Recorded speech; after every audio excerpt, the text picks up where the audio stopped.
Hey everyone, this vlog is accompanying my blog post on now former Oakland Alameda County Coliseum Executive Director Scott Mckibben coming to a plea bargain deal with the Alameda County District Attorney and taking a misdemeanor, whereas the Alameda County DA's office, ran by Nancy O'Malley, sought to charge him with a felony for conflict of interest. In other words, Scott Mckibben was hired in 2014 as an independent contractor executive director of the Coliseum JPA. All of his documents point to him as a consultant. Now, Scott has never had experience running what is a municipal government corporation. So his prior jobs were, well, for example, publisher of the Alameda newspaper group in the early aughts, and president of the Rose Bowl for some time. And then, of course, he was head of the A11 commissioner, the A11 Offense League, and then hired to run the JPA in 2014. He never had to deal with the situation that he found himself in. But more important, there was never a discussion or primer regarding examples of conflict of interest and how he should avoid them. There was never a discussion regarding conflict of interest. He was simply thrown in cold, as would have any other person they hired from the outside, as opposed to, say, Guy Houston, who had represented persons in Fremont as an elected official prior to his being considered for the job that Scott Mckibben landed. Scott had better experience, but I digress. Experience at what? At sports, business, and deal making. Okay? So, as Chris Peebles, who's running for re-election in the Alameda County, on the AC Transit Board, and please vote for his re-election, asked me, was Scott an executive director, and was he an independent contractor? He was both. And Scott had the idea that because he was, by the Coliseum JPA's board's decision, and as I understand it from him, request to serve as the marketing consultant, finding the naming rights deal where he landed Ring Central, he believed he was entitled to a $50,000 fee for work. Now,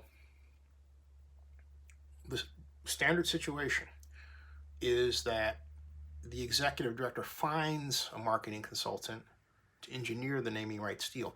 But in this instance, the JPA, both board and Mckibben, were so unhappy with the marketing consultant that was under contract that the board asked Mckibben to go out and get a deal done on his own. In other words, they put him in the position that they normally put the consultant in. The consultant normally gains a fee for work. Again, neither party discussed the details. They simply let Scott go. Scott thought he deserved $50,000. He didn't get it. He asked. And so there began this process by which a number of JPA board members who should have counseled him and also essentially used him to obtain tickets to different events, let's be honest, decided that they were going to quite literally crucify the man for making what he has again and again acknowledged was an error, period. End of story, an error. This sets This whole episode sends a bad signal to anyone in sports business. It says, don't come and work in Oakland because they're not going to have your back if you make a mistake.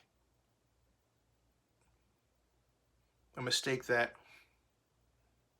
flouts a law that you were not in knowledge existed. They didn't tell you. They didn't instruct you. They didn't give you the proper manual. They didn't try to bail you out. Instead, they turned around and tried to stab him, and not in the back. They stabbed him from the front. This is the same person, I'm being very blunt, this is the same person who engineered an agreement with the Raiders that got a total of almost $20 million in rent from them, unprecedented in the Oakland Alameda County Coliseum Joint Powers Authority entire history. They always operated in the red. Why? Because they didn't know how to do deals with NFL sports organizations to get the optimum. Folks, for decades,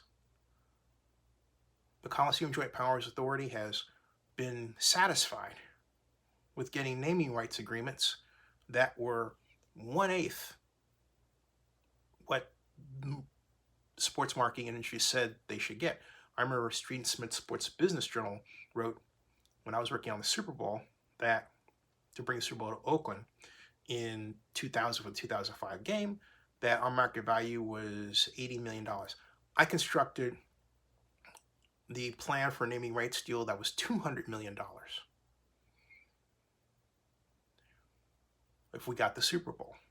And I had a plan for spending that. Rather than understand the deal, try to, and sit down with me to go over it, they only did that once.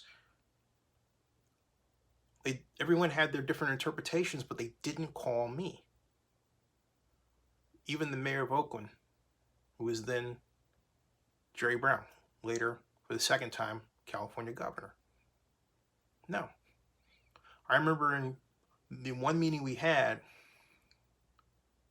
the person who was then over the JPA, Ms. Dina McLean, said, this was the year 2000, August 25th, if memory serves, at about 4:30 in the afternoon, said, I just don't get this thing called sports marketing.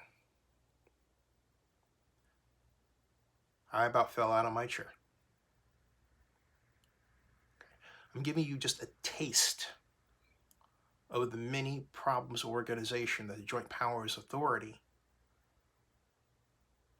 has had.